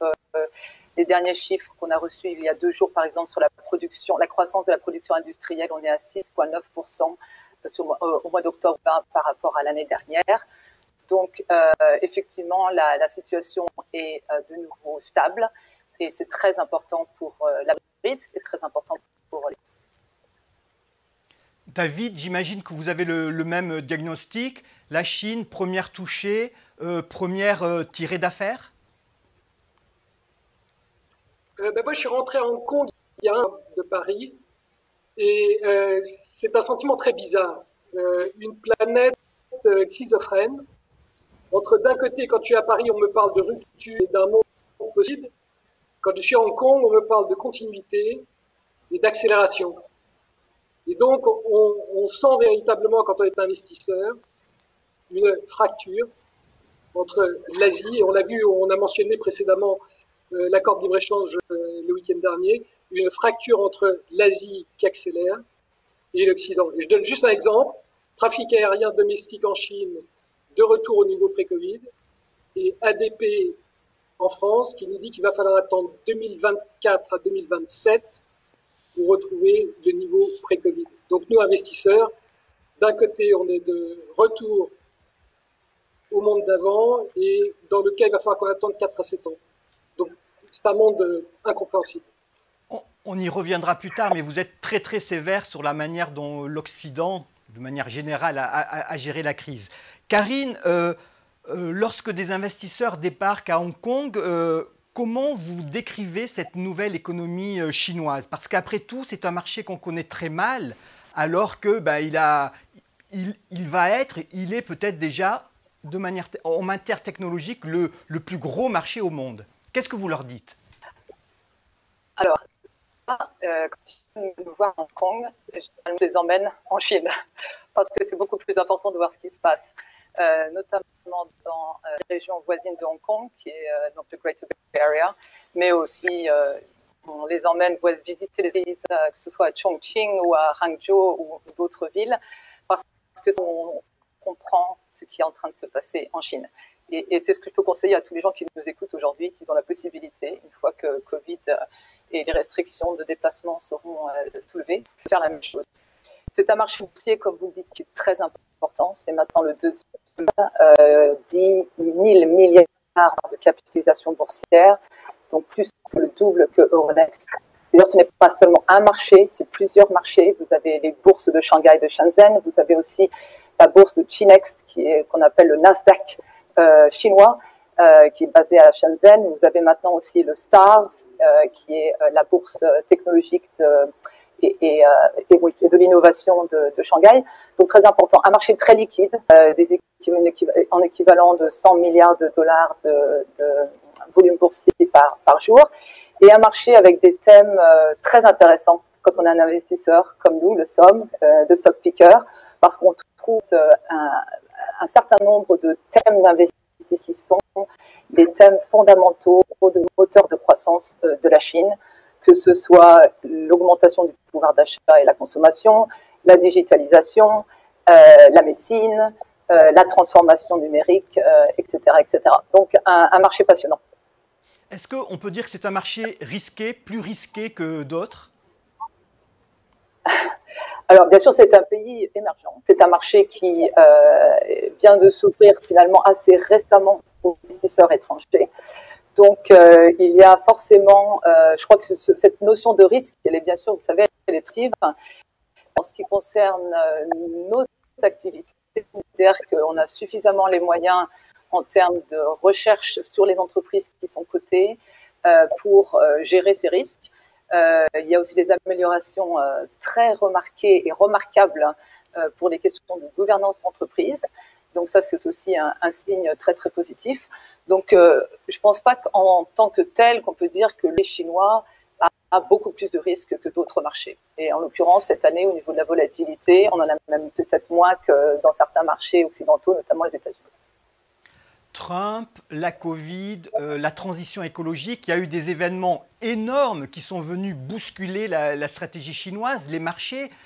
C'est quoi le résultat? Ça va accélérer le mouvement que vous observiez avant? Ça va transformer la croissance? C'est une question passionnante que vous posez. La croissance, c'est que la Chine semble en sortir gagnante. N'oublions pas qu'on va passer cette année à 2% de croissance. C'est très faible pour la Chine. Et c'est très intéressant de voir comment la Chine, justement, gère ce ralentissement brutal de la croissance, au niveau notamment de la création d'emplois, au niveau de l'endettement qui n'a pas augmenté de la façon que dans les autres pays. Donc ça, c'est très intéressant. Trump, comme me le disait Monsieur le Premier ministre, ça a été 4 ans de relations difficiles parce que pas prévisibles. Et tant que tel, je pense que la nouvelle administration sera un partenaire plus facile. Quant à les questions vous savez, de transformation énergétique, aussi comme me disait Monsieur Raffarin, vous savez, il y a plus de gens qui meurent de la pollution atmosphérique que nous avons de décès de Covid en 2020. Donc, ces questions de transformation énergétique et de crise environnementale, c'est au cœur de la stratégie chinoise. Et on trouve d'ailleurs plein d'investissements très intéressants sur un thème très, très porteur. David, vous étudiez de près la nature de la reprise chinoise. Et on en a déjà discuté, vous l'avez écrit dans l'opinion, cette reprise qui est basée sur l'innovation, c'est quelque chose d'un peu extraordinaire. C'est quoi votre analyse? Cette reprise, elle est singulière, parce que depuis que j'investis depuis 30 ans, c'est la première fois que je vois un cycle qui ne reprend qu'en Chine. Deuxièmement, moi ce qui me frappe, c'est qu'elle s'appuie sur le marché domestique. On dit très souvent que la Chine est en faillite avec 300% de dette sur PNB. On oublie de dire que l'épargne chinoise, c'est 200% de dette sur PNB. Donc vous avez 25 trillions de dollars qui peuvent être mis en jeu pour développer l'économie chinoise. Et puis le troisième point, moi, qui me frappe, vous avez une vidéo très intéressante au début de notre session sur des innovations chinoises. Ce qui manquait, si je peux me permettre, dans la vidéo, c'est la cohérence de l'approche chinoise. C'est-à-dire qu'il y a derrière cette reprise, derrière ce plan de stimulus du gouvernement, il y a un concept central qui est celui de la connectivité. Les 10 dernières années ont été la décennie du smartphone. En Chine, il y a vraiment une vision. La prochaine décennie est celle de la connectivité. C'est l'infrastructure dont on a besoin pour faire la révolution des données, et la révolution de l'intelligence artificielle. Donc, juste pour vous donner un exemple, la ville de Shanghai a déjà construit 50 000 stations de base pour la 5G. C'est ce que le plan français prévoit pour 2025. Donc ça vous donne, il y a déjà 100 millions de Chinois qui sont abonnés à la 5G, alors qu'en Occident, on dit qu'il n'y a pas d'application. Donc j'essaye de vous donner des exemples pour que vous compreniez bien ce décalage qui montre que la prochaine décennie pour nous investisseurs va être très différente de la dernière décennie. Alors, la technologie et l'innovation ont été aussi au cœur de la gestion de la crise du Covid, et peut-être que c'est cette technologie qui explique que la sortie de la crise est beaucoup plus rapide. La surprise, c'est qu'on connaissait la Chine, atelier du monde, et qu'on découvre que la Chine peut également être ce que j'appelle le majordome du monde, d'inventer des services digitaux qui font faire au pays des gains de productivité, des sauts de productivité, et qui font que la Chine va nous surprendre en termes de services. Et quand je dis qu'il y a accélération, ce qui me frappe, c'est l'accélération de la digitalisation. Parce que si vous réfléchissez à la digitalisation des 10 dernières années, n'a changé que 3 industries, qui sont le commerce, qui sont les médias, votre secteur, et puis le tourisme. Les 10 prochaines années, la digitalisation va transformer la finance, donc la banque, l'assurance, va transformer la santé, va transformer l'éducation, va transformer l'alimentation. Et si vous réfléchissez, ce sont tous les secteurs où nous, en Occident, on a en fait oublié le client. La finance a oublié le client, la santé a oublié le client, l'éducation a oublié le client. Et c'est ça qui est fascinant en Chine, c'est que cette digitalisation va permettre de personnaliser des services à un coût très faible pour une planète de 7 milliards d'habitants en remettant le client au centre du business model. Et c'est ça que, en tant qu'investisseur, je trouve fascinant. Sur tous les secteurs que vous avez évoqués, on peut dire que c'est désormais la Chine qui donne le tempo. Est-ce que la Chine est en train de, sur toutes ces technologies, de plier le match vis-à-vis des États-Unis, vis-à-vis de l'Europe? Qu'est-ce que vous racontez aux investisseurs? Il ne faut pas tomber d'un excès dans l'autre. Les 10 prochaines années, c'est de l'informatique, c'est du software et du service informatique. Aujourd'hui, la Chine ne dépense que 20% des dépenses américaines dans les logiciels et les services informatiques. Je vous donne juste un exemple. Les dépenses en informatique de toute l'industrie financière chinoise, c'est 10 milliards de dollars par an. C'est le budget d'une seule banque américaine, JP Morgan. C'est la plus grosse, ok, mais vous voyez qu'une seule banque américaine dépense autant que toute la Chine dans le secteur clé, dans le domaine de la finance, dans le secteur clé de l'informatique. Donc, ne tombons pas d'un extrême à l'autre. La Chine n'est pas numéro 1 mondial dans tous les domaines. Elle a d'énormes retards dans un certain nombre de points. Et c'est justement, là, on y reviendra plus tard, sans doute, l'opportunité pour nous, Européens. Karine, est-ce que vous dites aux investisseurs que c'est le bon moment, c'est maintenant qu'il faut venir en Chine?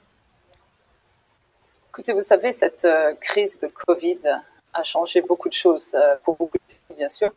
Si on fait l'analyse quand on conduit une voiture, quand on est un investisseur, il faut regarder un petit peu dans le rétroviseur, mais surtout, il faut regarder devant pour anticiper les virages. Et en l'occurrence, à l'heure actuelle, la Chine est le seul pays où on a une bonne visibilité au niveau de l'activité économique, notamment parce que, comme ça a été mentionné auparavant, on n'a pas non plus ce problème de stimulus économique majeur financé par l'endettement qui peut poser de véritables challenges pour un certain nombre de pays dans le monde. Donc, on a de la visibilité. On a des tendances qui s'accélèrent, que ce soit la modernisation, la digitalisation, l'importance de la touristique comme moteur de croissance, plus importante et bien sûr plus stable que les exportations. Et puis l'augmentation, par exemple, de la taille de la middle class, pardon, donc ça, c'est des tendances qui existent. Et si vous regardez les marchés, même si cette année, nous sommes en territoire, ce qui est très rare, c'est les pays, les marchés chinois font de la structure tertiaire, ils restent encore valorisés à des niveaux historiquement faibles. Et vous avez aussi une économie politique du fait de la nouvelle administration américaine. Donc, nous, effectivement, les perspectives sur l'année 2021 pour la Chine sont très, très, très positives. Alors, je pense qu'Olivier, qui est juste à côté, a une question du public. Donc, je vais lui céder la parole et je la reprends après. Olivier ? Oui, une question qui est directement adressée à Karine. Quelle est votre procédure pour analyser et limiter les risques quand vous investissez dans des entreprises chinoises ? Nos investissements, c'est des entreprises qui sont cotées en bourse. On a des entreprises chinoises, mais on investit aussi dans les entreprises russes, turques, brésiliennes, etc. Il n'y a pas de changement fondamental en termes de procédure. On a une approche de prise de risque, de gouvernance qui est assez poussée et très importante pour toucher.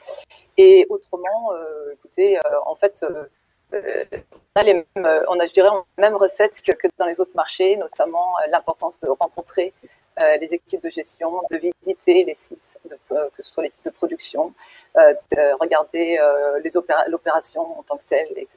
Donc rien, je suis désolée, c'est peut-être pas très excitant comme réponse, mais il n'y a pas de recette particulière à la Chine. L'environnement financier est aujourd'hui très favorable aux investisseurs étrangers ou il y a encore beaucoup de travail pour qu'il soit attractif? Je pose la question aux deux. Peut-être commencer, si je peux me permettre, David. Vous savez, l'ouverture des marchés financiers aux investisseurs étrangers, c'est aussi une priorité de la Chine. Pour moi, je la compare avec en fait la priorité de la Chine en 2001, rentrer dans l'organisation dans le WTO, l'OMC, pardon, pour en fait que les entreprises chinoises soient soumises à la concurrence internationale, parce que les entreprises chinoises n'étaient pas très efficaces et n'étaient pas très productives. C'est la même chose pour le marché des capitaux. Il y a une véritable volonté pour que les standards des investissements soient plus pour qu'on n'ait pas cette situation de boursicoteur et que les choses se fassent d'une façon un peu plus sérieuse. Donc ça, c'est une énorme tendance pour l'industrie de l'investissement. Aujourd'hui, en moyenne, les investisseurs ont à peu près 3% seulement d'exposition sur la Chine, alors que le PIB chinois, à la fin de l'année, vu que ça sera un des seuls pays qui croît, 18% de l'économie mondiale. Donc forcément, il y a beaucoup de catch-up à faire. David, c'est donc plus un effort qu'il faut faire de la part des investisseurs étrangers que de la part de la Chine. Moi, ce qui me frappe, c'est toujours ce que disait le Premier ministre Raffarin, c'est le paradoxe de la Chine. Vous regardez, depuis le début de l'année, les Américains n'ont jamais autant investi en Chine. Toutes les banques américaines rachètent leurs partenaires minoritaires chinois pour prendre 100% de leur opération en Chine. C'est tout simplement parce qu'ils voient que dans les 10 prochaines années, ce pays, pour des investisseurs étrangers, va être particulièrement attractif. Si vous êtes américain, vous rêvez sans doute de gagner entre 6 et 7% par an en dollars. Si aujourd'hui vous achetez juste les bons du Trésor chinois à 10 ans, vous gagnez 3%. Si vous pensez 3,2% pour être exact. Si vous pensez que le RMB va s'apprécier entre 3 et 4% par an, il vient de faire plus 10 par rapport au dollar. Mais si vous dites juste 3 à 4% par an parce que le quantitative easing en Occident va détruire les monnaies occidentales, eh bien vous l'avez votre 6-7%. Donc ce qui est très frappant, c'est qu'au-delà de la rhétorique, notamment de la rhétorique politique, vous voyez que le monde des affaires et le monde financier est très différent. Et notamment, j'en profite pour parler de Hong Kong. La place financière de Hong Kong, à mon sens, ne va faire que se renforcer dans les années qui viennent. Donc, ne lisons pas trop la presse anglo-saxonne, lisons l'opinion et regardons les faits. Et vous voyez que les faits, il y a de plus en plus d'investisseurs internationaux qui disent que finalement, la prochaine décennie, c'est l'inverse de la dernière. Il fallait être aux États-Unis dans les 10 dernières années, il faut être en Chine dans les 10 prochaines. Alors, je vais céder la parole à Olivier, mais avant, une dernière question à tous les deux.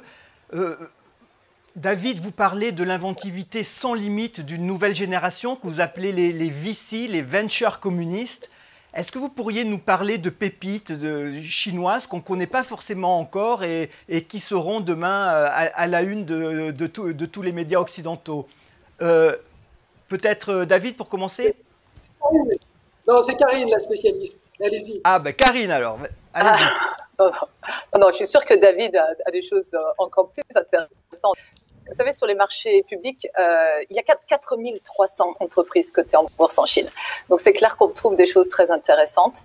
Mais même les entreprises les plus importantes, comme Tencent, bon, maintenant, on entend beaucoup parler, mais je me souviens, c'était il y a 3 ans, venir avec une délégation d'investisseurs d'Europe, ils n'avaient jamais entendu parler de Tencent. Et on a dû leur expliquer l'entreprise qu'ils allaient rencontrer quand on était à l'arrivée dans leur headquarters.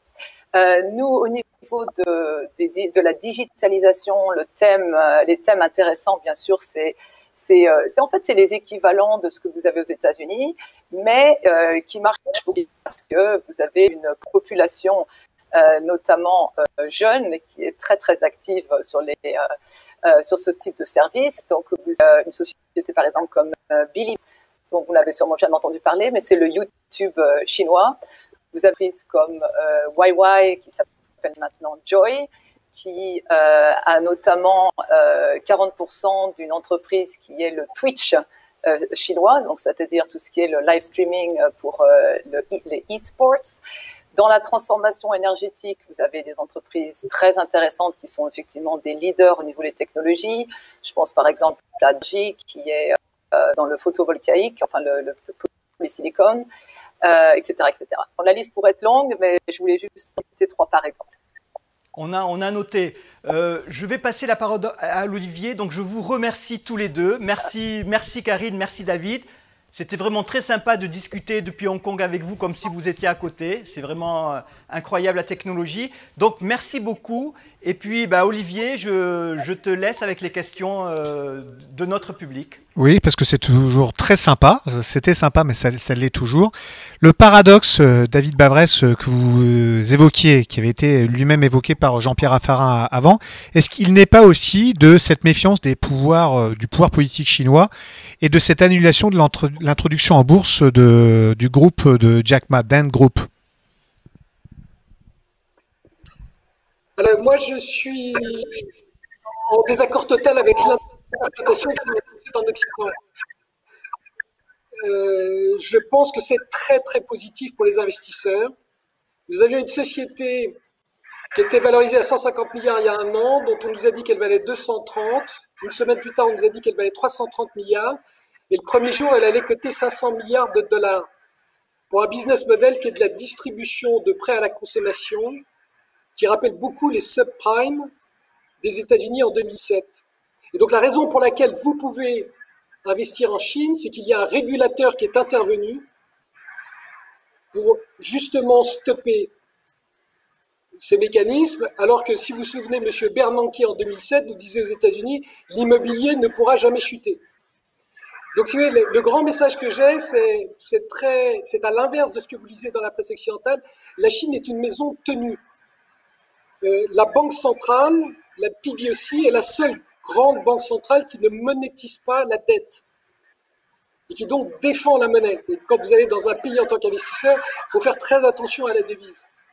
Donc en fait, ce que vous voyez, c'est que ce qui a été perçu en Occident comme une opération essentiellement politique, en réalité, en Chine, c'est d'abord une intervention d'un régulateur qui dit il faut qu'on tue dans l'œuf un business model qui va pour des intérêts particuliers, en gros ceux de Jack Ma, et contre l'intérêt de la Chine. Donc, je crois que je reviens à une question précédente, comment vous étudiez le risque en Chine? Moi, la première question que je me pose quand je regarde une société, va-t-elle dans l'intérêt de la Chine ou pas? Et si vous vous posiez cette question à propos des rentes, vous n'investissiez pas. Vous disiez que la Chine est une maison tenue, quid des données? Est-ce que les données qui viennent de la Chine sont fiables? Et à l'inverse, quand on investit en Chine, est-ce qu'il y a un risque de piratage d'informations confidentielles? Cette grande peur qui, elle encore, était évoquée par Jean-Pierre Raffarin précédemment, peut naître de ça. Est-ce que c'est un fantasme ou est-ce que c'est une réalité? Si je peux me permettre c'est ça qui est une question de... Vas-y David, allez-y. Pardon. C'est ça qui est fascinant, c'est que quel que soit le domaine que vous allez regarder en Chine, vous allez avoir deux gens, un qui vous dit qu'ils sont numéro 1 mondial et un qui vous dit qu'ils sont en faillite. Donc quand je vous dis que c'est intéressant d'investir en Chine, je dois vous dire également que cette semaine, on a eu des défauts sur des emprunts de sociétés comme Briance, comme Tsinghua Unigroup, comme Evergrande, qui étaient perçus en Occident comme des piliers de la Chine. Donc c'est pour ça que vous êtes obligé de faire le travail. Mais c'est ça qui est passionnant. Ce qui est passionnant, c'est que l'information est opaque et que c'est justement en faisant de la recherche que vous vous rapprochez de la vérité. Mais Karine, vous voulez sans doute ajouter quelque chose. Non, effectivement, c'est pour ça que je disais que c'est un marché assez passionnant et fascinant quand on est un stock picker. Par contre, si on investit uniquement en Chine en suivant tous les indices boursiers, bon, ben, on récupérera peut-être pas forcément que de la qualité, mais au niveau de la qualité des données en tant que telles, le travail de recherche, de contrôler en fait avec différentes sources d'informations, etc., est essentiel et permet de limiter les risques. Un marché passionnant sur lequel est présent de nombreux investisseurs américains. David Bavrez, vous l'avez évoqué. Quid des Français? Les banques et les sociétés de gestion françaises investissent-elles massivement en Chine?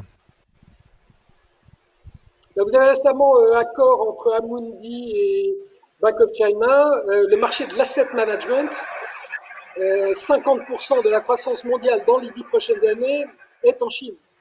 Donc vous êtes une grande société de gestion, vous ne pouvez pas vous permettre de ne pas être en Chine. Et c'est valable pour de nombreuses industries. Et je vous rappelle que tous les investisseurs veulent des sociétés de croissance. C'est ce qu'on veut actuellement. Ah, évidemment, il y a des investisseurs luxembourgeois présents en Chine. C'est également très présent. Ah bah, vous pouvez presque dire que vous avez East Capital parce que nos sociétés sont, dont j'ai la présidence, sont en fait du Luxembourg. Donc effectivement, que le Luxembourg est un marché très important au niveau de la gestion d'actifs. Vous avez des acteurs très importants et très sérieux qui sont basés au Luxembourg et de cette façon qui ont des expositions sur la Chine. Ah, il y a quelque chose qui a éveillé la curiosité des internautes. C'est vrai qu'en France, on a tendance à voir les géants chinois, Alibaba, Tencent, etc., par le biais du commerce en ligne. Ce que vous disiez, David Bavrez, c'est que les investissements demain vont être dans la finance, l'alimentation, la santé, l'éducation. Est-ce que vous pourriez donner des exemples concrets d'innovations qui vont changer le quotidien des Chinois et qui pourraient se transposer dans X années dans le quotidien des Occidentaux et des Européens et des Français en particulier? Oui, alors, ce qu'il faut que vous compreniez, c'est une société, c'est quoi? Une entreprise, c'est dessiner un produit ou un service, c'est le produire et c'est le vendre. Et ce qui est fascinant, c'est que la Chine réinvente les trois fonctions. La recherche et développement, nous, on essaie de faire du value for money parce qu'on est plus riche en Occident. La Chine c'est l'inverse. Ils font du money for value. Avec ce système freemium qui fait que vous n'inventez que des services pour lesquels il y a une valeur ajoutée qui fait que le client va payer. Donc ça, c'est le premier point. Le second point, la fabrication, le manufacturing. La Chine invente la dématérialisation. Donc pensez par exemple, il n'y a plus de cash en Chine. On a dématérialisé la monnaie. Et puis troisièmement, vendre. Non seulement on a inventé le e-commerce, mais on est allé au-delà parce qu'on a fait du m-commerce sur les téléphones portables, ce qu'on essaye de développer maintenant en Occident. Et la Chine est déjà une étape en avance avec le social commerce, en transformant les réseaux sociaux comme le canal de vente le plus efficace. Et derrière, il y a toujours la même idée qui est, il faut que je personnalise la prestation pour mon client, mais à un coût très inférieur à ce que fait l'Occident. Parce que chez moi, les gens ont 700 à 1000 $ par mois et pas 3000 comme en Occident. Donc c'est ça qui est fascinant. On réinvente la R&D, on réinvente le manufacturing et on réinvente les ventes. L'énorme déploiement de la 5G que vous décriviez tout à l'heure en Chine, il est lié aussi, je crois, au développement des produits intelligents, des produits connectés, sur le marché sur lequel le marché domestique chinois est un petit peu peut-être en retard par rapport à ce qu'on voit aux États-Unis. Qu'en est-il de ces investissements c'est vraiment, c'est là que ça se passe aujourd'hui aussi, beaucoup? Alors, ce qui est fascinant, vous vous souvenez, l'iPhone est sorti en 2007. Mais il a décollé vraiment qu'en 2011-2012. Parce qu'il a fallu 3-4 ans pour développer toutes les applications qu'on allait mettre sur un iPhone. Et là, c'est exactement la même chose. La Chine construit actuellement, c'est le gouvernement, son infrastructure. Et c'est seulement en 2023, donc nous, on parade en Occident en disant, mais on n'a pas besoin de toute cette infrastructure. Et vous allez voir que c'est alors, je ne peux pas vous donner la date exacte, 2023, 2024, 2025. Tous les entrepreneurs privés chinois vont arriver avec les applications qui vont se greffer à cette connectivité dont je vous ai parlé précédemment. Et c'est là où on va voir la révolution des données, la révolution de l'intelligence artificielle vraiment décoller pour avoir des services personnalisés à un coût de revient très faible. Et c'est la raison pour laquelle, en tant qu'investisseur, on va vraiment s'amuser dans les 10 prochaines années. Peut-être la dernière question qui n'a pas grand-chose à voir, c'est sur le terrain monétaire. Donc à vous entendre, il est plus que conseillé compte tenu des perspectives d'évolution du yuan notamment, il est plus que nécessaire et conseillé d'en détenir dans son portefeuille. Je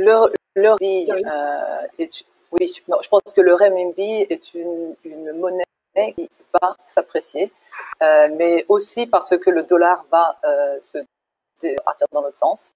Donc effectivement, c'est une des raisons pour je trouve que les investissements en Chine, et notamment continental, donc des actifs en renminbi, quand on détient des actions de sociétés qui sont cotées Shenzhen, ont tout à fait la place dans un portefeuille. Merci. Moi, je vous dirais, oui, bien sûr, allez-y. Non, il y a une devise qui m'intéresse encore plus, c'est le RMB digital. Parce que le problème qu'on a de nos monnaies occidentales, c'est que leur crédibilité vient de l'émetteur, qui sont les banques centrales, et qui aujourd'hui perdent leur crédibilité. Et avec les monnaies digitales, on va créer une crédibilité de la monnaie par l'usage qui en est fait. Et c'est là, il y a 4 schémas pilotes aujourd'hui en Chine, qui testent le RMB digital, et ça, potentiellement, là encore la prochaine décennie, ça va considérablement changer la donne. Très excitant. L'usage, toujours l'usage. C'est une vraie révolution. Ça sera le mot de la fin. Merci beaucoup pour la qualité de vos propos, d'avoir accepté de répondre à nos questions, aux questions de Rémi ainsi qu'à celles des internautes. Donc c'est la fin de ce deuxième épisode de notre webconférence consacrée au changement lié à la Covid-19. Donc merci à Jean-Pierre Raffarin, merci à Karine et à David qui viennent d'intervenir. Nous saluons évidemment à nouveau Luxembourg for Finance, notre soutien fidèle, avec lequel nous allons remettre ça demain pour aborder la question du digital et de l'environnement, deux sujets qui sont intimement liés, comme le rappelait ici même Bruno Le Maire et Pierre Gramiel, ministre des Finances luxembourgeois, mais aussi Jean-Pierre Raffarin, l'ancien Premier ministre. Donc rendez-vous demain, même lieu, même heure, si je puis dire, pour notre troisième et dernier opus de cette webconférence intitulée La Covid, accélérateur de la digitalisation et de la finance verte. Nous accueillerons notamment Jean-François Cirelli, président de BlackRock France, Julie Becker, qui est la patronne de la Bourse du Luxembourg, et Bertrand Poupard-Lafarge, qui est le directeur financier d'AXA France. Merci beaucoup, bonne journée et à demain.